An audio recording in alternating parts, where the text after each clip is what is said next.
food, it's one of those deceptive numbers because when you look at it, it's still high. It's like about 4.7%.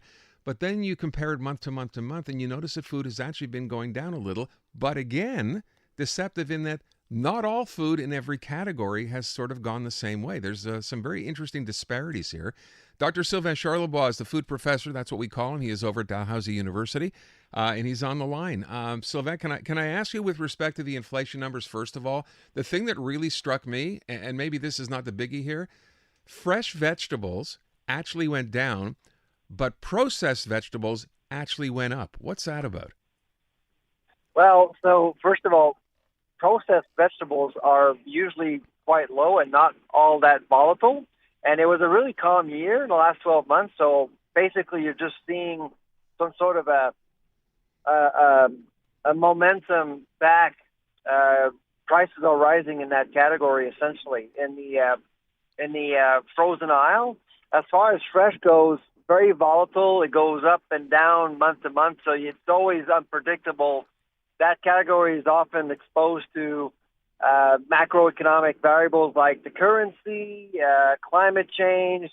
There's all sorts of things going on. So in the produce section, you never know what you're going to expect. But I must say, yesterday, overall, with food inflation, I was reassured by the 5.0%.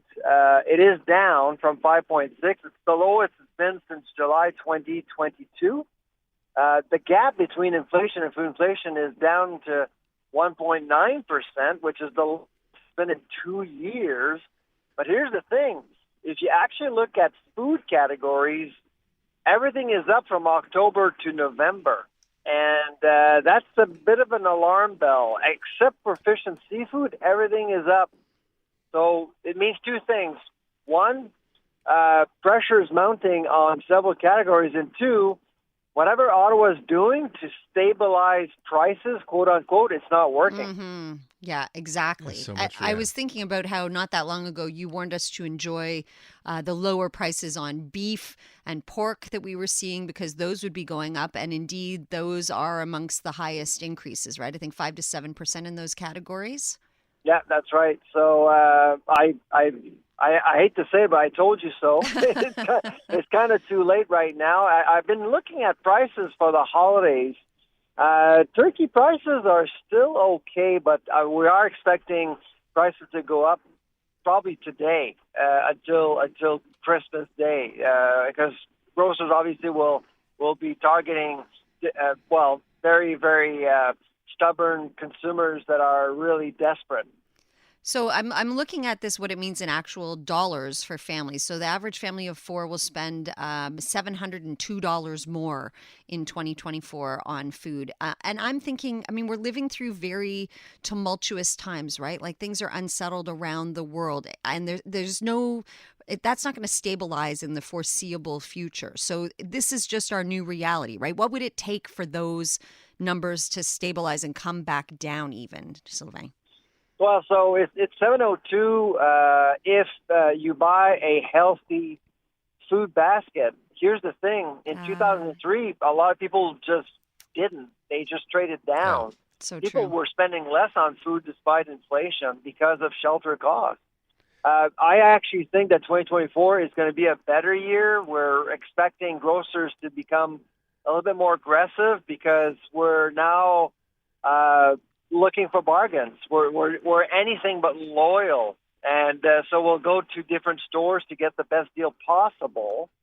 So in 2024, they will want us back, and they'll do it by offering us loss leaders rebates. And so we are expecting probably mid-year some price wars, especially in the middle of the store, which is good news for all of us.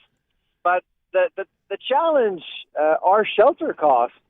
So if you're renting, you're probably going to be paying more. If you own and you have a mortgage, you're likely paying more for that. And I know that in Montreal, taxes are going up too. Those bills are going to be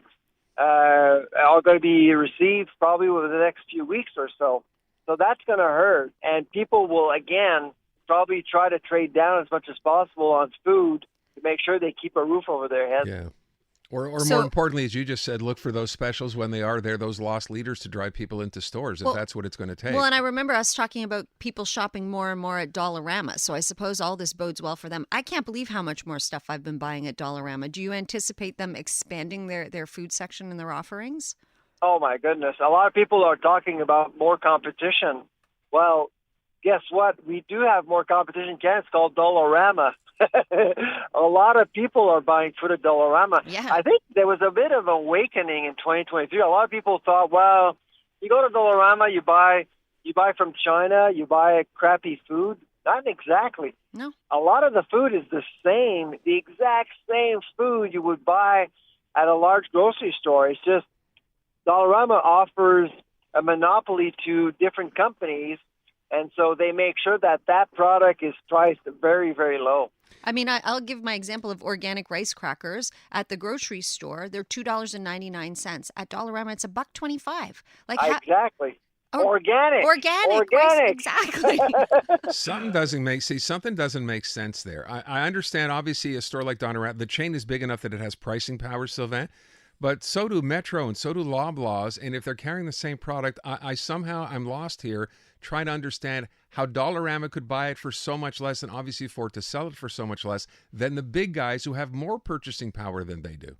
I'll use one example, Kraft peanut butter. I'm sure you've seen Kraft peanut butter at Dollarama. 500 grams, smooth, Kraft peanut butter, $3.50. You know why Kraft sells Dollarama their peanut butter at a very low price? Because they know it's the only brand on shelves in 1,500 stores. Oh, that's interesting. Why. I see. So there's the no brand competition. Monopoly. Right. There's no private labels. I think there's one other obscure label at Dollarama, a peanut butter label. I can't even remember what it is, but Kraft has a monopoly at Dollarama, and that's why they're willing to really go low to support Dollarama. Well, and now we know. I'd not even thought of that, but you're right. It's not as if you have 5 different peanut butters to choose from. It's that or nothing, and that's it. what they can guarantee the manufacturer. Wow. And it's the same. People say, well, it's past the due date. No, it's the same product with the same dates. Things you learn on the show. Sylvain, we're out of time. Want to thank you. It's always fun talking to you. We appreciate it. Hey, happy holidays. Hey, you too. Same to you. All the best.